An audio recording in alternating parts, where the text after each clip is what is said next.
In the picturesque neighborhood of Maplewood, where every house seemed to radiate warmth and tranquility, the Johnson family embarked on a new chapter in their lives. Excitement filled the air as they moved into their dream home, eager to become part of a community that appeared as welcoming as the sunny streets that lined their new neighborhood.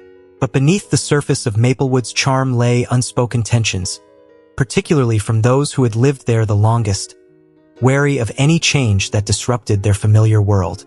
As the Johnsons settled in, they were met with subtle resistance, especially from Mrs. Edith Thompson, a longtime resident who viewed the new family with suspicion. Despite their efforts to integrate and host a community barbecue, a storm of prejudice brewed, culminating in an unexpected police visit spurred by Mrs. Thompson's fears. The Johnsons, however, handled the situation with grace and resilience, determined to carve out their place in the neighborhood. In the aftermath, Michael Johnson, the newly appointed police chief, took the lead in fostering open dialogue within the community. A meeting was organized, where neighbors shared their concerns and experiences, leading to a collective commitment to overcome prejudice and build a more inclusive environment. Even Mrs. Thompson began to change, slowly opening her heart to the possibility of unity. As time passed, the Johnsons not only became beloved members of Maplewood but also champions of positive change, turning a once-fractured community into a symbol of what could be achieved through understanding and respect. If you are not subscribed, I recommend you subscribe and activate the bell so you don't miss any videos. Before we dive into this story, please let me know in the comments where you're watching from. The sun bathed the picturesque suburb of Maplewood in a warm, golden light, illuminating the carefully tended lawns and precisely trimmed hedges that lined the streets. It was a serene, almost storybook setting, where children's laughter echoed as they pedaled their bicycles along the shady, tree-lined avenues. In the summer, families would gather for block parties, filling the air with the sounds of cheerful conversation and the sizzle of barbecues. The houses, mostly stately two-story structures with charming brick facades and quintessential white picket fences, stood as proud symbols of the tranquil and secure lives enjoyed by those who called this neighborhood home. Maplewood was a community woven together by the shared experiences of its residents, a blend of families who had lived there for generations and newcomers drawn to its renowned schools, safe streets, and the tight-knit sense of belonging it offered. It was a place where neighbors greeted each other from their porches, exchanged friendly waves, and paused to chat while tending to their gardens. A place where everyone seemed to know one another. To an observer passing through, Maplewood would appear to be the perfect place to raise a family, a sanctuary of comfort and tradition. Yet, underneath the surface of this picturesque facade lay unspoken tensions, a quiet undercurrent of discomfort, particularly among those who had been there the longest. These longtime residents were wary of change, especially when it arrived in the form of new families who didn't quite fit into their long-held image of what Maplewood represented. The Johnson family, blissfully unaware of the silent discord, arrived at their new home on Birchwood Lane with hearts full of hope and excitement. They were an admirable family, led by Michael Johnson, a tall and strong man whose calm demeanor radiated confidence and quiet authority. His deep brown skin and meticulously groomed beard added to his commanding presence. Recently appointed as the new police chief, Michael had earned his position through years of relentless dedication and hard work. Angela, his wife, was the embodiment of warmth and grace, her welcoming smile reflecting the kindness that made her a beloved schoolteacher. Her students adored her for her endless patience and nurturing spirit. Their two children, Jasmine and Kevin, were bright, lively, and full of energy. 13-year-old Jasmine was blossoming into a poised and confident young lady, while 8-year-old Kevin was a whirlwind of curiosity, always eager to discover the wonders of the world around him. The Johnsons had spent months searching for the perfect home, and when they found the house on Birchwood Lane, it felt like destiny. The charming two-story house, complete with a wide, inviting front porch and a spacious backyard, seemed to have been made just for them. As they stepped out of the car, their excitement was almost tangible, filling the air with the promise of new beginnings. "This is it?" Angela exclaimed, her eyes sparkling with joy as she took in the sight of their new home. "Our new beginning." Michael, feeling a profound sense of accomplishment, wrapped his arm around her shoulders and smiled. "It's perfect," he agreed, imagining the countless memories they would create here. Jasmine and Kevin, bursting with enthusiasm, dashed toward the front door, eager to explore every nook and cranny of their new home. Michael and Angela followed them inside, their hearts swelling with pride and satisfaction. They had worked tirelessly to reach this milestone, and now they were ready to embrace their new life in Maplewood. However, as the Johnsons began to unpack and make the house their own, they remained blissfully unaware that not everyone in the neighborhood shared their enthusiasm. Just across the street, in a home as meticulously maintained as the others, an older woman stood at her window, her gaze fixed on the newcomers with a critical eye. Mrs. Edith Thompson was a long-established figure in Maplewood, having lived there for nearly 4 decades.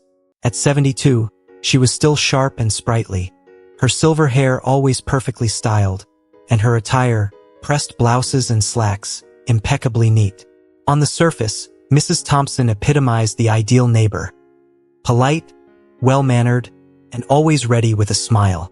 But beneath this outward display of civility lay deep-seated prejudices that she kept carefully hidden behind her genteel facade. To Mrs. Thompson, Maplewood was a stronghold of traditional values, a place where everyone knew their place and adhered to the unspoken rules that had governed the neighborhood for years. She had watched with growing dismay as the community began to change, with new families moving in who did not conform to her rigid expectations of what a Maplewood resident should be. Now, as she observed the Johnsons settling into their new home, Mrs. Thompson felt a familiar knot of resentment tightening in her chest. "More of them," she muttered under her breath, her lips pressing into a thin, disapproving line. "Just what this neighborhood needs." Her heart hardened as she watched Michael and Angela lovingly usher their children into the house, her mind already calculating how she could preserve the Maplewood she had known and cherished for so long. Mrs. Thompson continued to observe from behind her lace curtains, her eyes narrowing as Michael and Angela guided their children, arms full of boxes, into their new home. Her gaze was icy and appraising, each movement of the Johnson family scrutinized with a critical eye. She was well aware of who Michael was, the new police chief everyone in Maplewood had been talking about, but this knowledge did nothing to soften the cold resentment she felt towards them. To Mrs. Thompson, the Johnsons were intruders, uninvited guests who didn't belong in her carefully curated world. A few days after the Johnsons had settled in, Mrs. Thompson had her first face-to-face encounter with them. She was taking her daily walk with Buttons, her small, overly excitable terrier, when she spotted Angela in the front yard, busy planting flowers. Deciding that it was her obligation to introduce herself, Mrs. Thompson approached with a smile so tight it barely curved her lips. "Good morning," she called out, her tone clipped and devoid of warmth. Angela glanced up, pausing her work to wipe her hands on her gardening gloves. "Good morning," she responded cheerfully, her smile genuine. "You must be one of our new neighbors. I'm Angela Johnson." Mrs. Thompson gave a curt nod. "Edith Thompson," she stated, her voice formal and stiff. "I've lived in this neighborhood for many years." "It's lovely to meet you, Mrs. Thompson," Angela said, her smile unwavering despite the chilly reception. "We're so excited to be here. Everyone seems so friendly." Mrs. Thompson's eyes swept over Angela from head to toe, her expression barely concealing her disapproval. She murmured noncommittally, her gaze lingering on the flowers Angela was planting. "It's certainly different now." Angela's smile faltered slightly, but she maintained her polite tone. "Change can be good, don't you think?" "Perhaps," Mrs. Thompson replied, her tone making it clear that she didn't believe so. She nodded toward the flowers. "Those are nice. I hope they do well in this soil." "I hope so too," Angela said, her voice still kind but tinged with a slight unease. "I'm still getting used to the garden. Do you have any tips?" Mrs. Thompson shrugged, already losing interest. "Just make sure you water them properly," she said vaguely. "Well, I must be going. Good day, Mrs. Johnson." "Good day, Mrs. Thompson," Angela replied, watching as the older woman turned and walked away, her back rigid with unspoken disapproval. As Mrs. Thompson continued her walk, A sense of smug satisfaction settled over her. She had fulfilled her obligation as a neighbor, but more importantly, she had subtly made it clear that the Johnsons would not be receiving a warm welcome from her. They would have to prove themselves worthy of living in Maplewood. And in her eyes, that was a task they were unlikely to accomplish. In the following days, the Johnsons made efforts to acquaint themselves with the other residents of Maplewood, but they quickly realized it was more challenging than they had anticipated. While a few neighbors were genuinely welcoming, others maintained a cool distance, offering only polite nods and brief, superficial exchanges. The tension was subtle, yet unmistakable, a lingering unease that Michael and Angela couldn't quite put their finger on. If you're still tuned into this video and find the story inspiring, drop a 1 in the comments to let me know you're still with me. One afternoon, Michael decided to formally introduce himself to Mrs. Thompson. He had noticed her several times, either walking buttons or tending to her immaculate rose bushes, and thought it might help to bridge the gap. With a friendly smile, he walked across the street and knocked on her door. "Good afternoon, Mrs. Thompson." He greeted her warmly when she answered. "I'm Michael Johnson, your new neighbor." Mrs. Thompson looked up at him, her face unreadable. "Yes, I've seen you around," she responded coolly. "I suppose you're settling in." "We are, thank you," Michael said, keeping his smile despite her tepid response. "It's a lovely neighborhood. We're looking forward to being a part of the community." Mrs. Thompson nodded slowly, her tone indifferent. "I hope you find it to your liking," she said, making it clear that whether they did or didn't was of no concern to her. Michael chuckled softly, attempting to ease the tension. "I'm sure we will. It's a big change for us, but we're excited. If you ever need anything, don't hesitate to ask." "Thank you, Mr. Johnson," Mrs. Thompson replied, her voice flat, devoid of any warmth. "I'll keep that in mind." Sensing the conversation was over, Michael nodded politely. "Well, it was nice to meet you, Mrs. Thompson. I'll let you get back to your day." "Good day, Mr. Johnson," Mrs. Thompson said, closing the door without another word. As Michael walked back to his house, he couldn't shake the feeling of unease. Mrs. Thompson's demeanor had been polite, but there was an undeniable chill beneath her words, a silent message that they were not truly welcome. Despite his efforts to break the ice, it was clear that some barriers would not be easily overcome. As Michael made his way back to the house, an unsettling feeling gnawed at him. Mrs. Thompson had been civil enough, but there was a sharpness in her demeanor that cut through the politeness. It was as though she was merely enduring their presence rather than genuinely welcoming them, and this left Michael with a lingering sense of unease. Angela picked up on it too. When Michael recounted the encounter, she furrowed her brow. "She wasn't exactly warm, was she?" Angela remarked, her voice tinged with concern. Michael sighed. "No, she wasn't. But maybe she's just set in her ways. People like that often need time to adjust. I'm sure she'll come around eventually." Angela nodded slowly, but her eyes reflected doubt. There was something about Mrs. Thompson that didn't sit right with her. It wasn't just the chilly reception. It was the way the older woman looked at them, as if they were outsiders trespassing in her carefully guarded world. As the days passed, the Johnsons continued to settle into their new home, making small improvements and familiarizing themselves with the area. The children started school, and Michael threw himself into his new role as police chief, taking on the responsibilities with determination. Despite the underlying tension, life in Maplewood gradually began to take on a comfortable rhythm for the family. They made an effort to integrate into the community, attending local events, exploring nearby parks, and even hosting a modest housewarming for some of their new neighbors. Yet, the subtle exclusion and passive-aggressive behavior from Mrs. Thompson persisted. It wasn't overt, but it was evident in the way she barely acknowledged them when they crossed paths, or how she conveniently forgot to invite them to certain neighborhood gatherings. Then there were the little comments, seemingly benign but laced with a hidden sting. One day, Mrs. Thompson remarked, "Your children are so well behaved," her voice thick with feigned surprise. "You must be very strict with them." Angela smiled tightly, understanding the veiled insinuation. "We believe in raising them with respect and love," she replied, her voice steady and unwavering. Just like any other parent. Mrs. Thompson's eyes narrowed ever so slightly. "Of course," she muttered before swiftly changing the subject, her demeanor never missing a beat. It was clear to Angela that Mrs. Thompson didn't see the Johnsons as equals. And while other neighbors weren't as overtly cold, there was a shared undercurrent of unease. Conversations were polite but brief, and invitations extended by the Johnsons were met with lukewarm acceptance or polite excuses. The Johnsons were included, but only just enough to avoid blatant rudeness. One Saturday morning, as the family was preparing for a relaxed day at home, Michael noticed Mrs. Thompson walking her dog past their house yet again. She hesitated for a moment as if debating whether to acknowledge him. Determined to be neighborly, Michael gave her a wave. "Morning, Mrs. Thompson," he called out with a smile. She glanced at him, her expression unreadable. "Good morning, Mr. Johnson," she replied stiffly before continuing on her way without a second glance.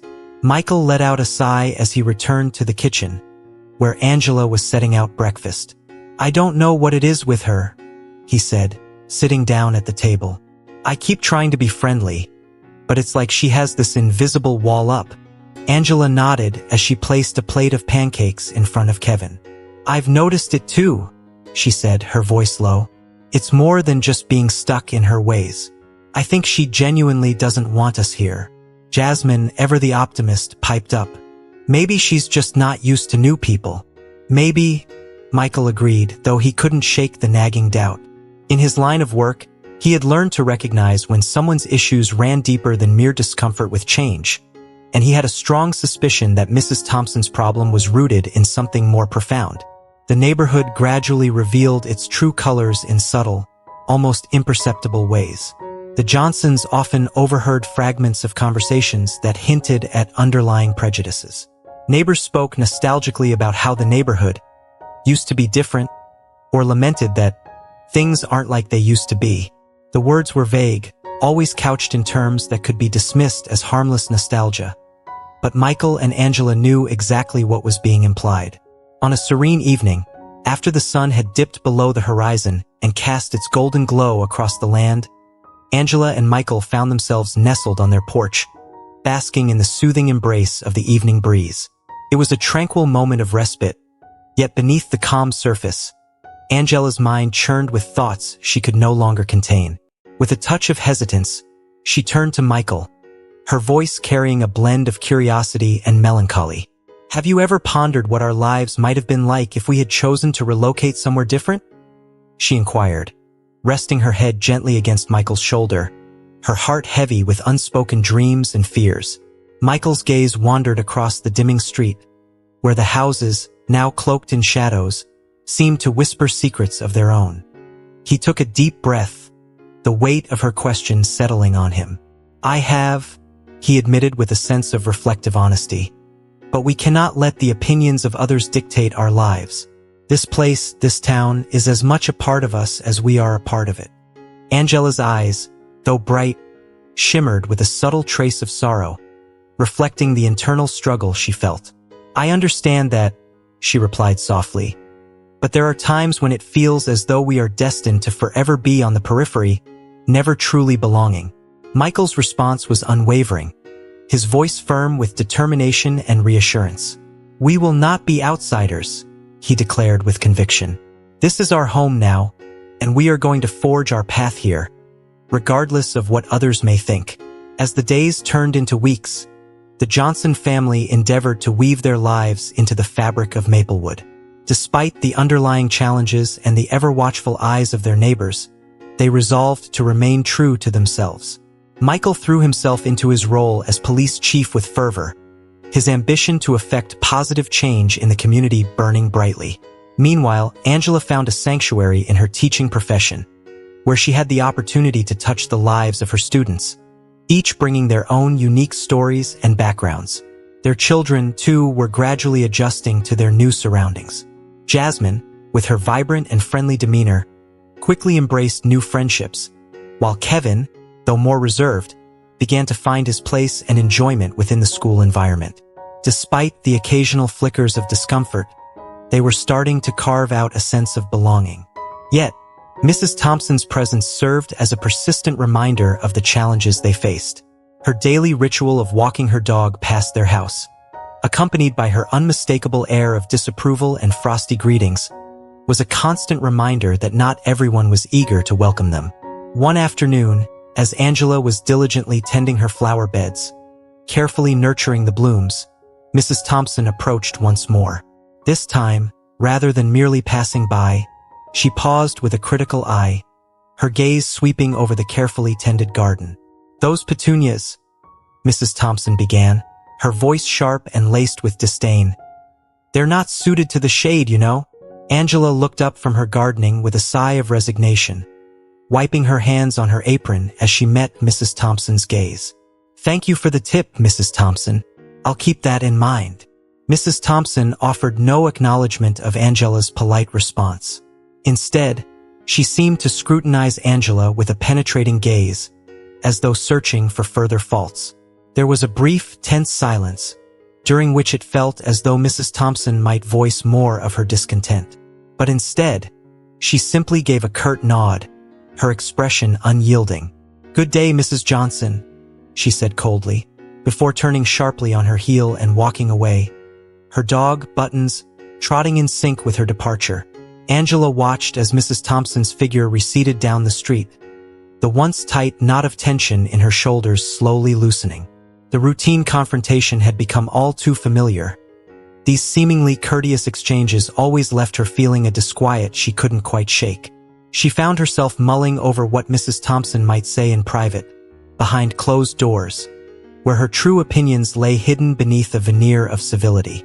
That evening, as the sky transitioned from a fiery orange to the cool blues of twilight, Angela and Michael sat together on their back porch, the laughter of their children echoing across the yard.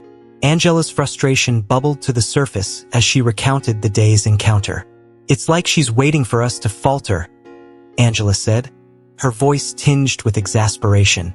Her demeanor, it feels like she's just itching to pounce, to say, "I told you so," at the first sign of trouble. If you're still tuned into this video and find the story inspiring, drop a 2 in the comments to let me know you're still with me. Michael's gaze was steady, his face reflecting a thoughtful resolve. "She's set in her ways," he acknowledged, "but we can't let her sour outlook cloud our lives. We'll continue to live fully and authentically. Whether she adjusts or remains distant is beyond our control. What matters is that we stay true to ourselves." Angela leaned into Michael's embrace, her heart warmed by his unwavering support. "You're right," she murmured, her spirits buoyed by his confidence. "We'll forge ahead, creating our happiness, no matter the obstacles." As the weeks flowed by, the Johnsons adapted to their new life in Maplewood, their resilience unwavering despite the scrutinizing gazes and occasional whispers from their neighbors. They firmly believed in the strength of the community and refused to let a handful of critical voices determine their joy. With Michael now serving as the town's police chief, the Johnsons saw a golden opportunity to foster connections and build bridges within their neighborhood. An idea that had been simmering in Angela's mind for some time began to take shape: hosting a neighborhood barbecue. One evening, as the family gathered for dinner, she excitedly broached the subject. "What do you think about hosting a barbecue next weekend?" Angela proposed, her eyes alight with excitement. "We could invite the entire neighborhood, get to know them better, and celebrate your new role, Michael." Jasmine's face brightened instantly. "That sounds amazing, Mom. We could set up games, play music, and have a feast." Kevin, usually more reserved, nodded in agreement. "It sounds like a great idea. It could help us feel more at home and integrate better." Michael's heart swelled with pride as he looked at his family. "I think it's a fantastic idea as well. We've met a few of our neighbors, but this could be a wonderful way to truly connect with everyone. Plus, who doesn't enjoy a good barbecue?" With unanimous enthusiasm, the family dove into preparations for the event. Angela meticulously planned a diverse menu, ensuring it included something for everyone, from classic barbecue favorites to delicious vegetarian options. Michael took charge of setting up the backyard, ensuring the grill was primed and the seating arrangements were cozy and inviting. "We should make sure to personally invite everyone," Michael suggested one night as they worked on the guest list. "It'll show them that we genuinely want them to join us." Angela nodded in agreement. "Absolutely. I'll start with the neighbors we've already met, and then we can extend the invites around the block."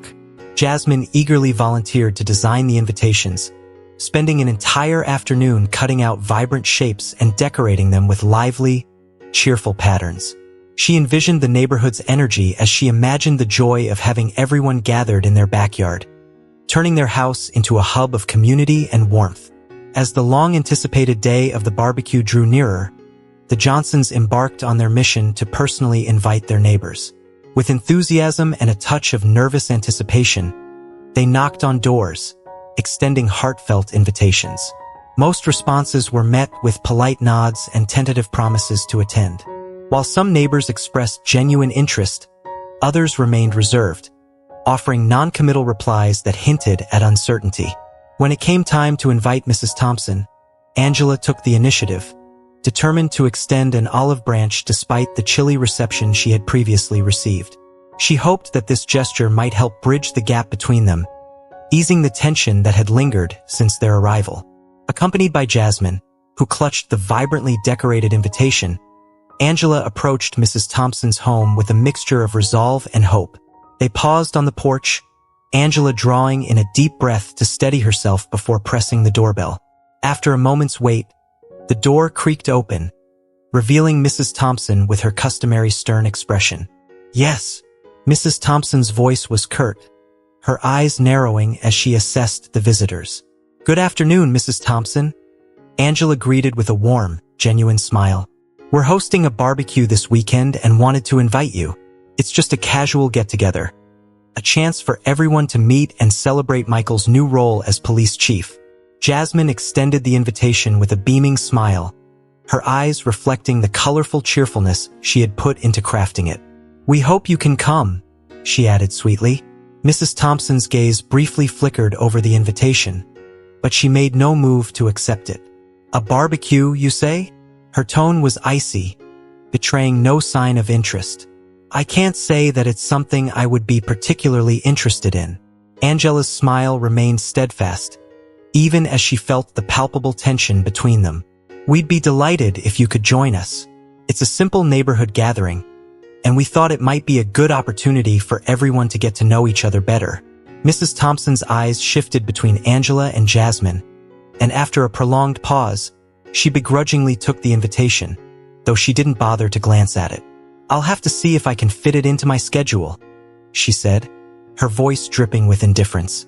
"But don't count on my presence. I have a rather busy calendar." Angela nodded, her composure unwavering. "Of course, if you can make it, we'd be happy to have you. If not, we completely understand." Mrs. Thompson's curt nod was accompanied by a dismissive glance at Jasmine. "Children should be seen and not heard," she muttered, almost as an afterthought, before retreating into her house and closing the door with a finality that spoke volumes. As Angela and Jasmine walked back home, the younger girl's brow was furrowed in confusion. "Mom, why doesn't Mrs. Thompson like us?" she asked softly, her voice tinged with concern. Angela sighed, wrapping an arm around her daughter's shoulders as they made their way home. "Some people are just set in their ways, honey. They have a hard time accepting change or new people.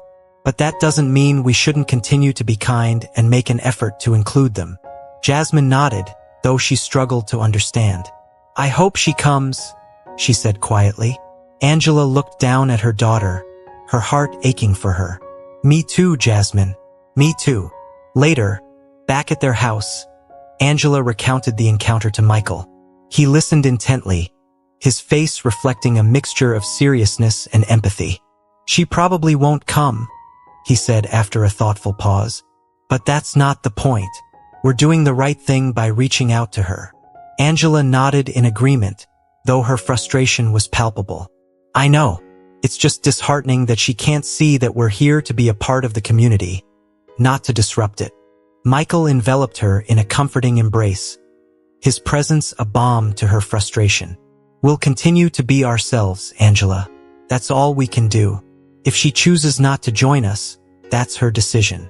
As the barbecue approached, Mrs. Thompson's agitation only intensified.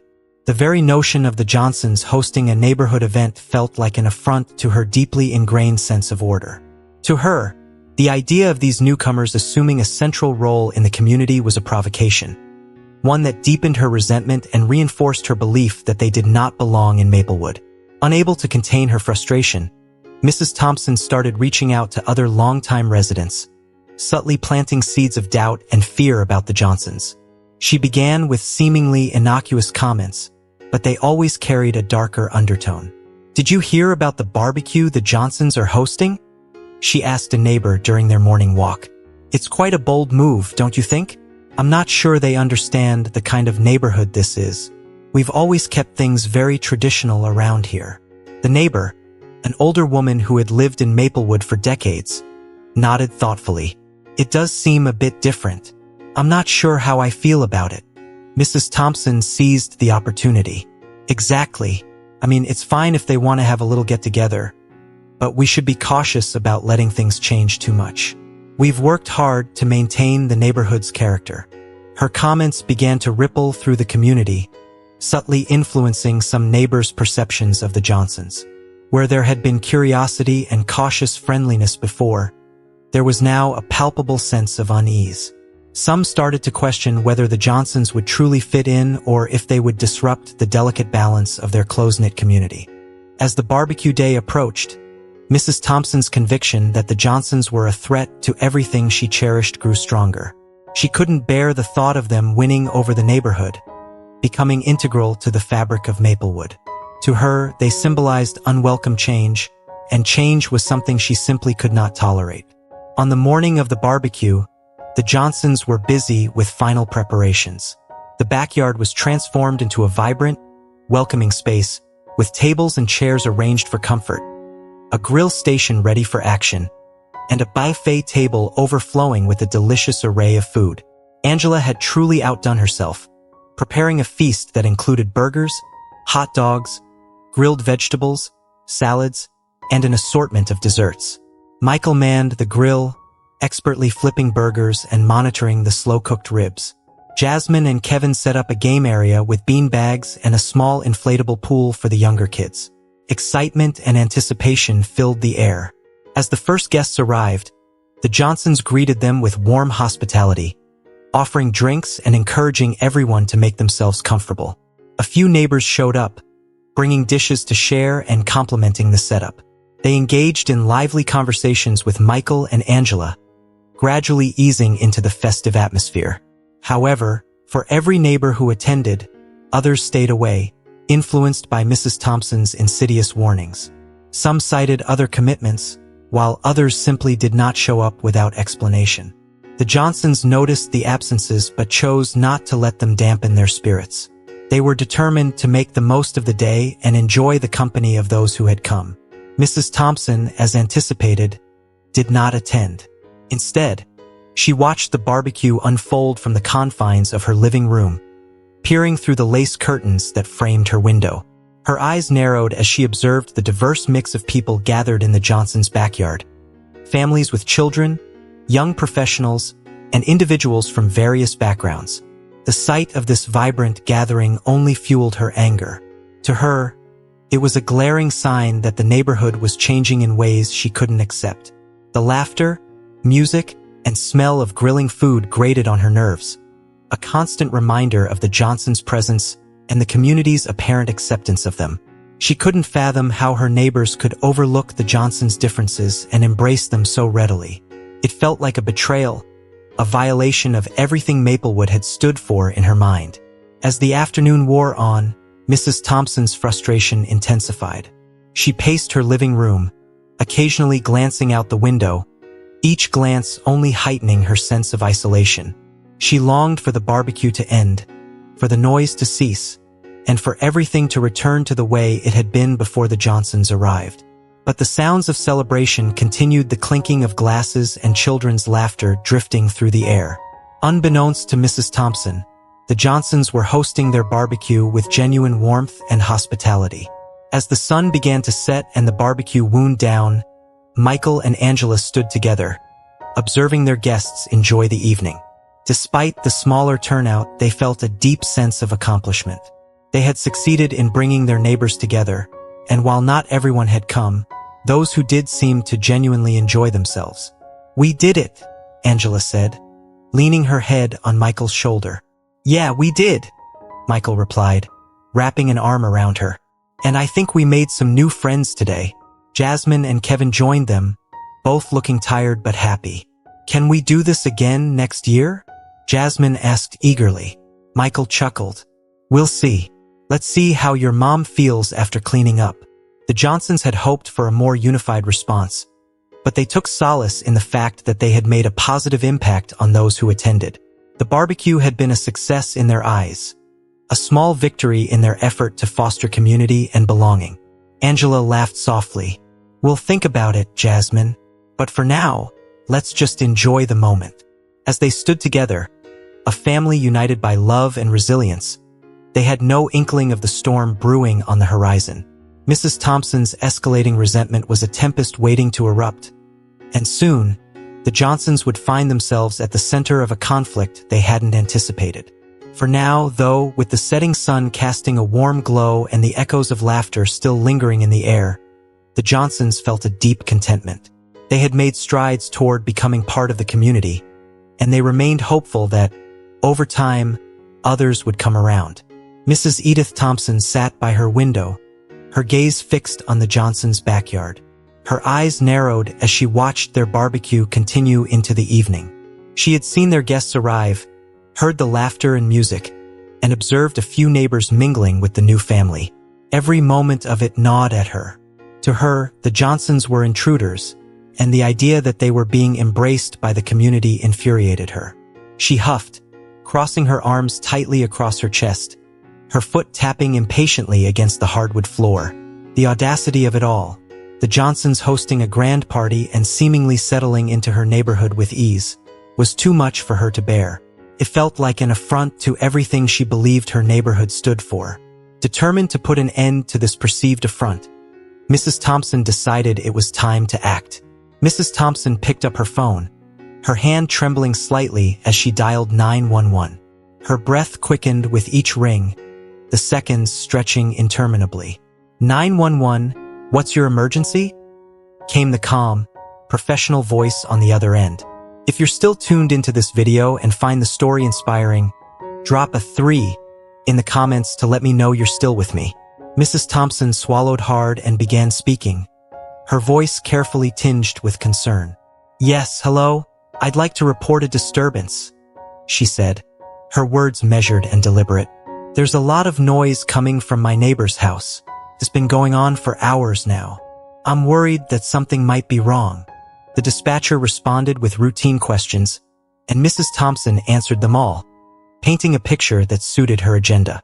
She spoke of loud music, shouting, and what she described as suspicious behavior. She even hinted at possible illegal activity, her tone dropping to a conspiratorial whisper. "They're new to the neighborhood," she added, as though that detail alone made their actions more suspect. "I don't know who all these people are, and I'm concerned for our safety." The dispatcher assured her that officers would be dispatched to investigate and ended the call.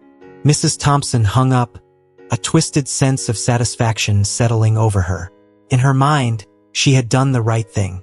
She had taken a stand to protect her neighborhood from what she viewed as unwelcome change. She was confident that the arrival of the police would put an end to the Johnsons' party. Returning to her spot by the window, she watched the Johnsons' backyard with a mix of anticipation and disdain.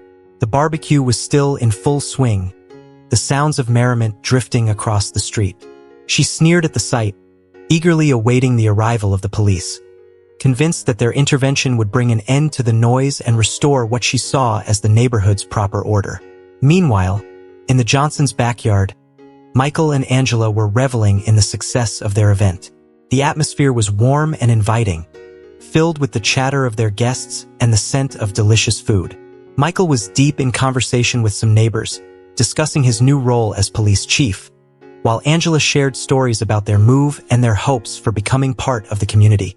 Jasmine and Kevin played happily with a group of local children, their laughter mingling with the sounds of the evening.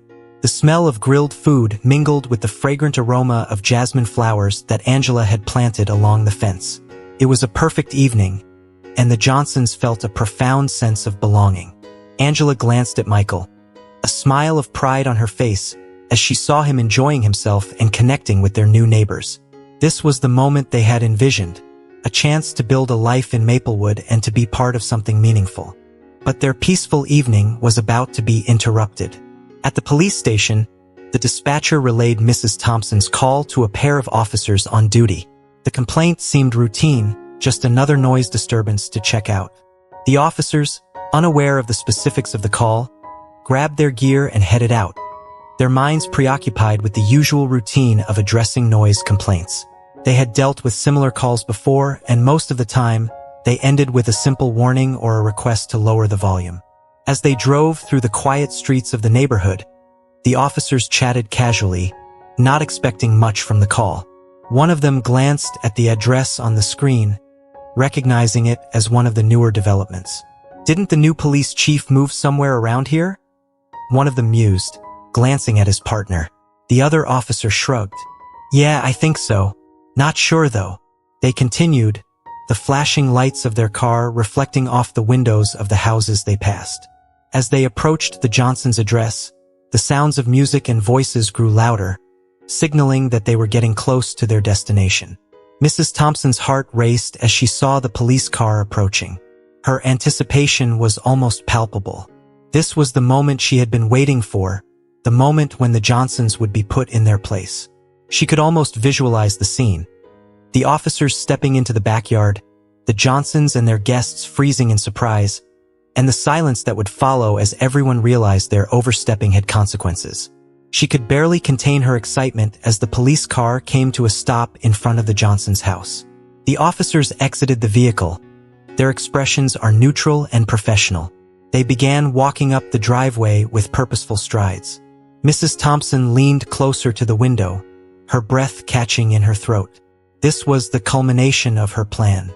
She was ready for the confrontation that would send a clear message that the Johnsons didn't belong in her neighborhood. In the Johnsons' backyard, the sound of approaching footsteps caught Michael's attention. He turned to see the two officers walking toward them, their faces set in serious expressions. The mood of the barbecue shifted instantly. The laughter and chatter died down as the guests noticed the police presence. Angela glanced at Michael, her eyes wide with concern. "What's going on?" she whispered, her voice barely audible. Michael's brow furrowed as he stepped forward to meet the officers. His years of experience told him that something was off. He had handled many situations in his career, but this one felt different, especially since it was happening at his home in front of friends and family. "Good evening, officers," Michael greeted them, his voice calm yet authoritative. "Can I help you?" The officers hesitated momentarily, their eyes widening slightly in recognition. "Chief Johnson, we didn't realize this was your residence," one of them said, clearly taken aback. Michael's jaw tightened, but he maintained his composure. "What seems to be the problem?" One officer glanced at his notes, struggling to reconcile the information with what he saw before him. "We received a call about a noise disturbance and some suspicious activity," he explained, his tone now more respectful. Michael's expression remained stoic, though he felt a surge of anger and disappointment. He knew all too well that this was a result of someone's personal bias rather than any actual issue. "I see," Michael said steadily. "Well, as you can see, we're just having a barbecue with some of our neighbors. There's nothing suspicious happening here." The officers exchanged uneasy glances. They could see that the scene before them was nothing like the call had described. It was just a family gathering, a peaceful evening disrupted by an unnecessary intervention. "We'll take a quick look around just to be thorough," one of the officers said apologetically. "Of course," Michael replied, stepping aside to allow them to inspect the area. "Feel free." As the officers conducted their cursory inspection of the backyard, checking for any signs of trouble, the tension was palpable. The guests watched in uneasy silence, their earlier enjoyment replaced by a growing discomfort. Angela stood by Michael, her hand gripping his arm tightly. "I can't believe this is happening," she whispered, her voice trembling. Michael offered a reassuring squeeze. It's going to be fine. They're just doing their job. Despite his words, Michael couldn't shake the feeling of being unfairly targeted. He had faced many challenges in his career, but having it unfold in his own home was a stark reminder that, despite his achievements, some people still saw him and his family as outsiders. Mrs. Thompson, still watching from her window, felt her excitement begin to wane as she observed the interaction. The officers were speaking calmly with Michael, and there was no visible confrontation. There were no raised voices, no hurried movements, and no signs of the chaos she had hoped for. The officers were simply performing a routine check, and it seemed as though nothing extraordinary was happening. What's going on? Mrs. Thompson thought, her earlier satisfaction turning to confusion. Why aren't they doing anything? Mrs. Thompson's frustration mounted as she watched the officers finish their inspection and return to speak with Michael. From her vantage point, she couldn't hear their conversation, but the lack of urgency and the officers' respectful demeanor made it clear that they weren't taking the action she had hoped for. Her anticipation of a dramatic showdown was quickly fading. In the Johnsons' backyard, the officers wrapped up their brief inspection and approached Michael with a tone of apology. Everything looks fine here, Chief. We're sorry for the inconvenience. It seems this was just a misunderstanding. Michael kept his emotions in check, nodding as he replied, No problem, officers. I appreciate you checking in. Have a good evening. The officers returned their nods, their expressions a mix of respect and mild embarrassment, before heading back to their car. As the police vehicle drove away, the tension in the backyard began to dissipate, though the remnants of the encounter lingered, casting a shadow over the evening. Angela exhaled a breath she hadn't realized she was holding. I can't believe someone called the police on us, she murmured, her voice tinged with disbelief and hurt. Michael pulled her close, resting his chin on her head. I can, he said quietly. The reality of prejudice was a harsh truth he had hoped his family wouldn't face so soon, but it was a reminder of the challenges they would have to navigate. The guests, though visibly relieved, were subdued. Conversations resumed, but they carried a quieter, more tentative tone. The children, sensing the shift in the atmosphere, stayed closer to their parents. Jasmine and Kevin, who had been playing near the fence, approached their parents with concerned eyes. Daddy, why were the police here? Kevin asked, his voice small and uncertain. Michael knelt at his son's level, forcing a reassuring smile. It's okay, buddy. Someone made a mistake, and the police just came to check things out. Everything's fine. But why would someone call the police? Jasmine pressed, her young mind struggling to understand the injustice. Michael sighed, wishing he could shield them from such complexities for a bit longer. Sometimes people are afraid of things they don't understand. When they're scared, they make bad decisions. But the important thing is that we're all safe, and nothing bad happened. Jasmine seemed to accept this, though she wasn't entirely satisfied. Kevin, still confused, nodded in trust. Angela bent down, kissing their heads. Why don't you two go play with your friends? Everything's fine now.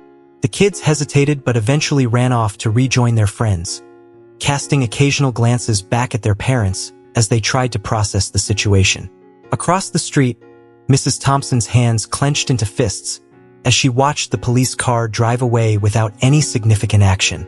Her frustration boiled over into a mix of anger and confusion. Her plan had backfired. Rather than intimidating the Johnsons, the police had left without reprimanding them. Her sense of control was slipping, and fear gnawed at her. What if the Johnsons figured out it was her who had made the call? What if the other neighbors started siding with them? Pacing her living room, Mrs. Thompson's mind raced with a jumbled mix of fear, resentment, and the dawning realization that she had underestimated the Johnsons. Her plan had not gone as expected, and she now faced the unsettling possibility of being seen as an outsider. Despite these doubts, her resolve hardened. She was determined not to let the Johnsons win. This was her neighborhood, and she would do whatever it took to maintain her dominance. Back at the Johnsons' barbecue, the mood had gradually shifted from tense to cautiously hopeful. Despite the earlier disruption, the guests made a concerted effort to enjoy the remainder of the evening. Michael and Angela moved among their friends and neighbors, expressing gratitude for their support and ensuring that the incident didn't overshadow the night. Mrs. Wilson, a kind elderly neighbor who had been one of the few to attend, approached Angela with a gentle sympathy.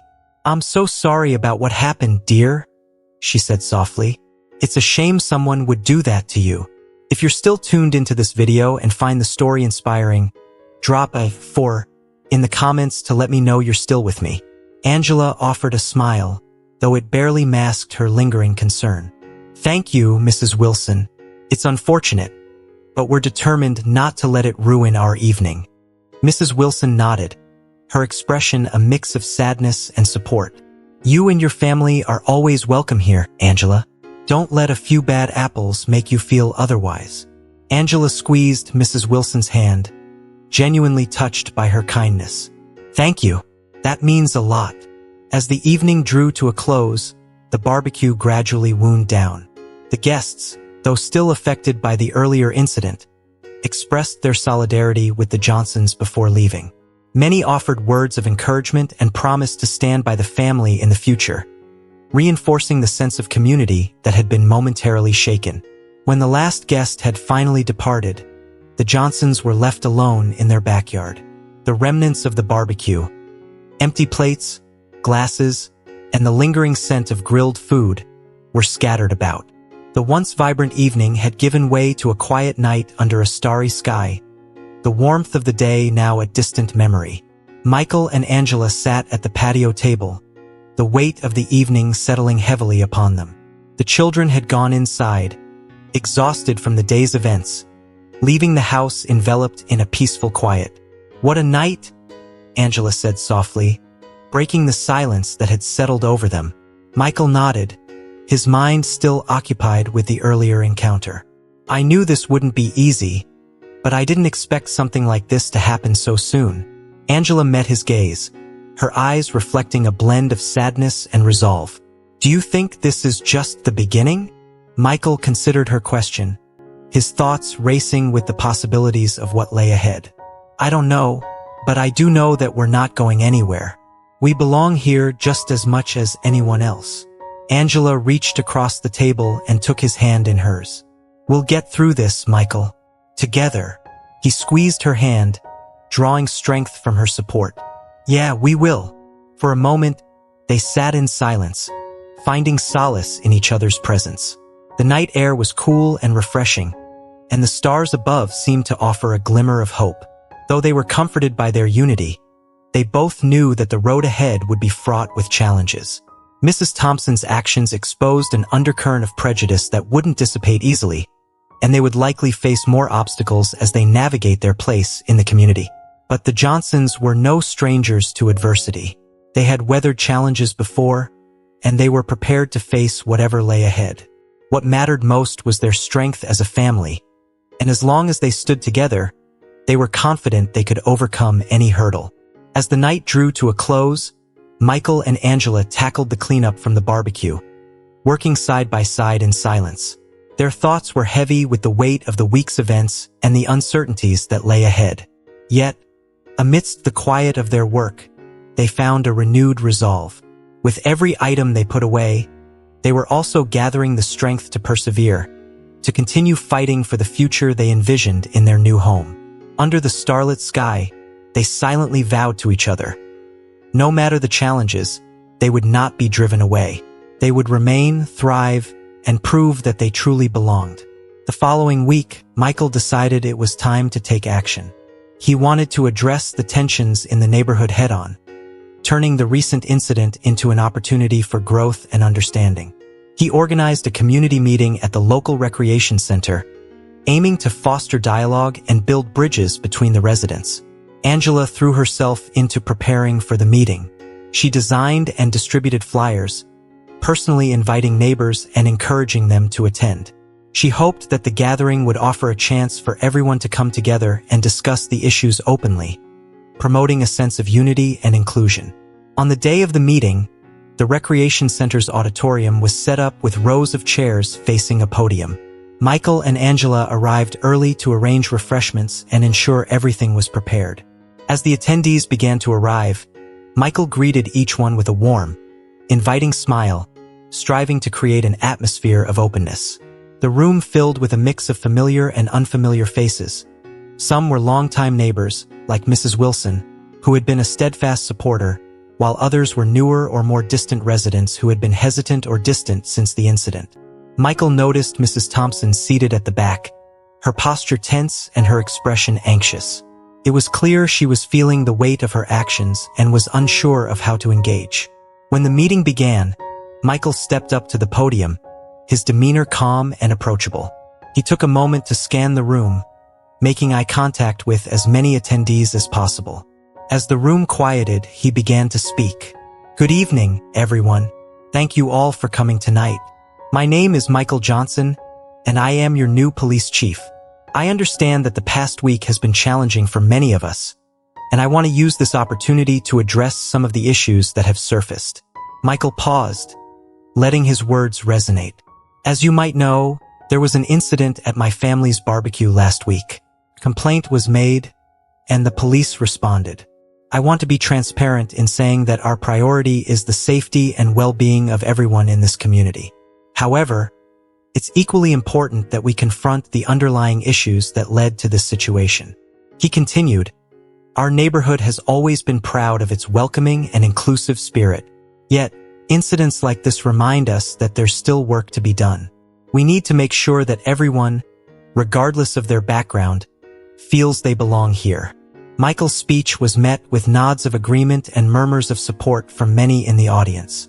He spoke passionately about the need for respect and understanding, emphasizing that prejudices, whether overt or subtle, could damage the community's cohesion. As he spoke, Michael saw Mrs. Thompson shift uncomfortably, but also noticed her nodding in agreement. It was a small sign, but a sign nonetheless, that perhaps she was beginning to reflect on her actions. The meeting continued with open discussion, and many residents shared their thoughts and experiences. Michael and Angela listened attentively, taking note of the concerns and suggestions from their neighbors. It was a difficult conversation, but it was a crucial step towards healing and building a stronger, more inclusive community.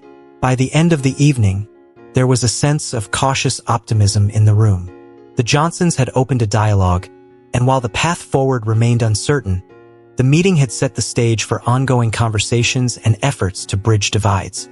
For Michael and Angela, it was a sign that despite the challenges, their determination to be part of the community was making a difference. After Michael's speech, he opened the floor for questions and comments, the atmosphere in the room charged with a mix of apprehension and anticipation. Neighbors were eager to voice their thoughts, hoping that the meeting would spark positive change. Mrs. Wilson, one of the first to speak, addressed the room with sincerity. "I want to thank you, Chief Johnson, for organizing this meeting. We must address these issues openly. I've lived here for over 30 years, and I've always believed that our community should be inclusive and welcoming to everyone." Her words were met with a ripple of agreement from the audience. Michael offered her a grateful smile. "Thank you, Mrs. Wilson. Your support means a great deal to us." Next, Mr. Ramirez stood up. "I think it's essential to recognize that this issue goes beyond one person or one incident. It's about how we, as a community, respond to such situations. We need to come together and support one another." Michael nodded in agreement. "Exactly. This is about strengthening our community and making sure everyone feels heard and valued." As the discussion continued, residents began to share their own experiences and concerns. Stories of discrimination, misunderstandings, and overlooked prejudices emerged. The dialogue was emotional and, at times, uncomfortable, but it was a necessary step towards healing and understanding. Mrs. Thompson, who had been sitting quietly at the back, finally spoke up, her voice trembling but sincere. "I want to apologize for my actions last week. I made a mistake and I understand now the impact it had on the Johnsons and our community." Michael regarded her with a blend of empathy and firmness. "Thank you for your honesty, Mrs. Thompson. Apologies are crucial for moving forward, but actions speak louder than words." We all must work together to improve our neighborhood. Mrs. Thompson nodded, her expression somber. I understand, and I'm committed to making amends. In the weeks that followed, the community began to show signs of progress. The meeting had ignited a renewed sense of unity and commitment among many residents. Michael and Angela continued their efforts, organizing additional events and activities to foster connections and promote inclusivity. One notable initiative was a neighborhood block party, organized by Michael and Angela to celebrate the community's diversity. The event featured food from various cultures, music, and activities for children, creating a relaxed and friendly environment for residents to come together. The block party was a resounding success. Neighbors who had been hesitant or distant began to mingle, breaking down barriers and forming new connections. Michael and Angela made a point to engage with as many people as possible, sharing their experiences and listening to others' concerns. Mrs. Thompson, initially wary of attending, showed up at the event. She was met with cautious but polite interactions from other residents. Michael and Angela approached her with warm greetings. I'm glad you could make it, Mrs. Thompson, Angela said, offering her a plate of food. I hope you're enjoying the event. Mrs. Thompson accepted the food, her expression softening. Thank you, Angela. I appreciate the invitation. I'm here to understand better and to be a more positive part of this community. Michael smiled at her. It's a step in the right direction. We're all here to support each other and build a stronger neighborhood. The block party served as a turning point, demonstrating that despite the challenges, the community had the potential to grow and heal. Michael and Angela's efforts, combined with the genuine willingness of residents to engage in meaningful dialogue, began to forge a path toward a more inclusive and united neighborhood. As the months passed, the Johnsons continued to immerse themselves in their community, actively participating in various initiatives designed to foster inclusivity and understanding. They organized educational workshops and hosted open forums where residents could engage in meaningful discussions about important issues. Slowly but surely, the neighborhood, once marred by prejudice and misunderstanding, began to heal. New friendships blossomed, and old grievances were addressed, paving the way for a more harmonious environment. The Johnsons were no longer seen merely as the new family in town. They had become symbols of positive change and community cohesion. Their commitment to bridging gaps and promoting unity was evident to everyone. Mrs. Thompson, initially resistant and cautious, began to genuinely integrate into the community. Her transformation was gradual, but she made sincere efforts to participate in neighborhood activities and support the diverse groups within the area. If you're still tuned into this video and find the story inspiring, drop a 5 in the comments to let me know you're still with me. Michael and Angela's children, Jasmine and Kevin, thrived in this newfound environment. They made friends from a variety of backgrounds and enjoyed the inclusive spirit that now characterized their neighborhood. Their experiences were a testament to the positive impact of the changes that had taken place, reflecting the growing acceptance and camaraderie among the residents. The Johnson story became a powerful example of resilience and the importance of standing up for what is right. Despite the challenges they faced, they managed to turn a difficult situation into an opportunity for growth and understanding. They recognized that their journey was just one part of a larger process, but they took pride in the progress they had made. Their experience served as a reminder that change is possible when people unite with a shared commitment to fairness and respect. As the neighborhood evolved, it transformed into a place where differences were celebrated, and every resident had a voice. The Johnsons' experience demonstrated that, even in the face of prejudice and misunderstanding, a community united by empathy and understanding could overcome obstacles and build a brighter future for all. Emboldened by the positive changes and the sense of unity that had taken root, Michael and Angela decided to embark on a new project, a community garden.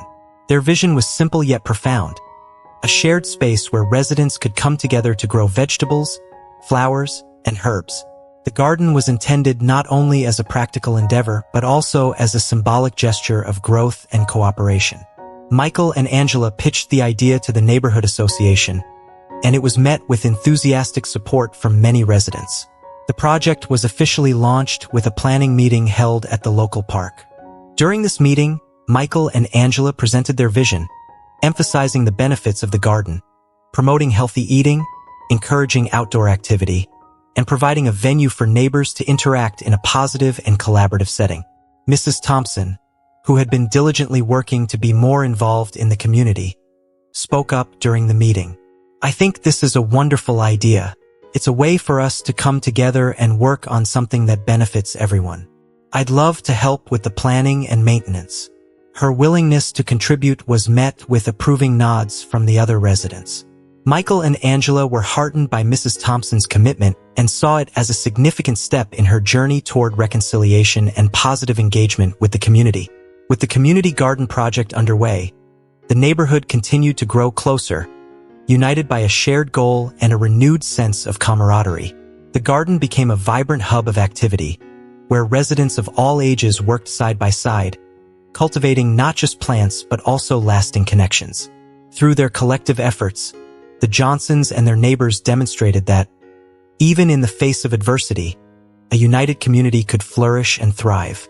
The community rallied enthusiastically around the garden initiative.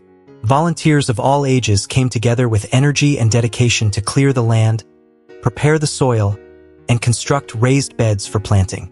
The garden's design included distinct sections: a vegetable patch, a flower garden, and an herb area. A special section for children featured mini gardens, providing young residents with the chance to learn about plants and nature firsthand. Michael and Angela took on the roles of project coordinators, orchestrating workdays and liaising with local businesses to secure donations of seeds, tools, and other gardening supplies. The local businesses, eager to support the initiative, contributed generously with both in-kind donations and financial backing. As the garden began to take shape, it quickly became a lively center of activity. Neighbors gathered regularly, working side by side, sharing gardening tips, and exchanging stories as they planted and tended to the garden. For many, the garden provided a therapeutic escape from everyday stresses and an opportunity to forge new friendships. Mrs. Thompson, who had initially approached the project with caution, found herself genuinely enjoying the work. She was frequently seen working alongside her new friends, engaging in conversations and laughter while planting flowers or harvesting vegetables. The garden became a place where old grudges were set aside and new, meaningful connections were formed. As summer gave way to fall, the garden began to yield its first crops. To celebrate their achievements, the neighborhood planned a harvest festival that would highlight their collective efforts and showcase the bounty of their labor. The event was envisioned as a community-wide celebration, featuring booths with produce from the garden, homemade jams and preserves, and a small farmer's market with goods from local vendors. The festival was set to take place in the same park where the garden had been conceived. Colorful banners and decorations transformed the space, and a stage was prepared for live music and entertainment. Children's activities, including face painting and a petting zoo, contributed to the festive ambience. On the day of the Harvest Festival, the park buzzed with excitement. Families meandered through the booths, sampling fresh vegetables and savoring homemade treats. The live music created a cheerful backdrop, and the overall sense of community was palpable. Michael and Angela walked through the crowd, exchanging greetings with neighbors and soaking in the lively atmosphere. They were approached by Mrs. Thompson, who had taken on a prominent role in organizing the festival. "I just wanted to thank you both for spearheading this project," Mrs. Thompson said, her voice brimming with sincere gratitude. "It's been a wonderful experience, and I believe it's brought us all together." Michael responded with a warm smile. "I'm glad to hear that, Mrs. Thompson. It's been a rewarding experience for all of us." Angela added, "We couldn't have done it without everyone's support. It's been incredible to see how this garden has united us all." The Harvest Festival was a resounding success, symbolizing not only the fruits of their labor, but also the strength of their renewed community spirit. The Johnsons, along with their neighbors, had cultivated more than just a garden. They had fostered a deeper sense of belonging and unity within their neighborhood. As the years passed, the community garden flourished, becoming an integral and beloved part of the neighborhood.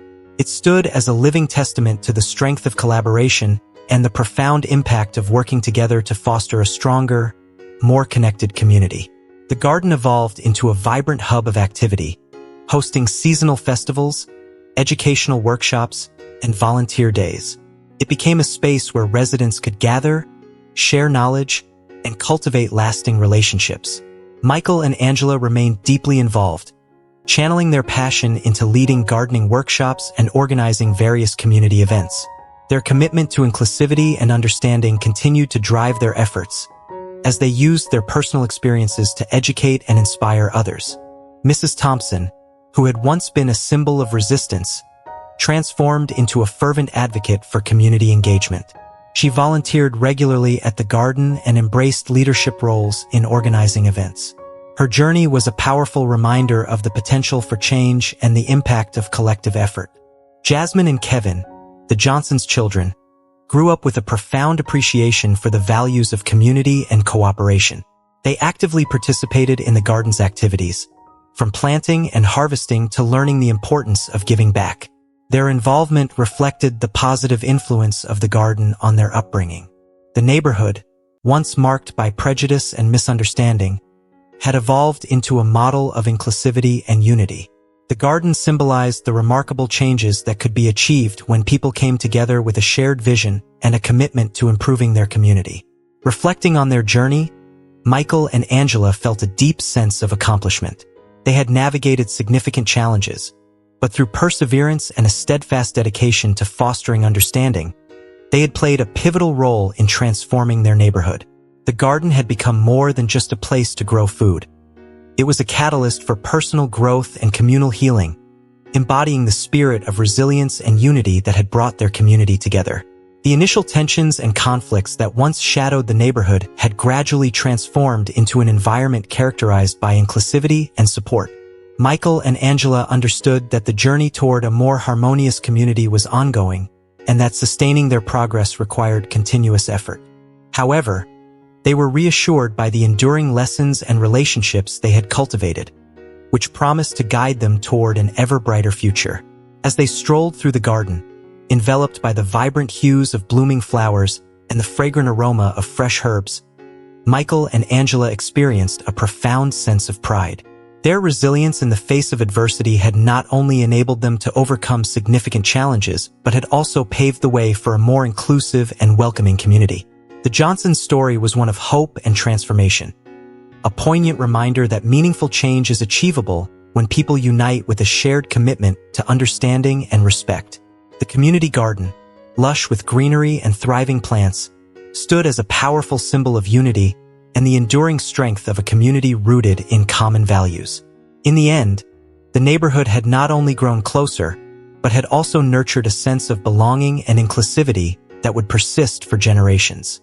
The Johnsons had successfully planted the seeds of change, and their efforts had blossomed into a vibrant and flourishing community where every resident felt valued, heard, and at home. Thank you for joining us on this inspiring journey of community transformation and personal growth.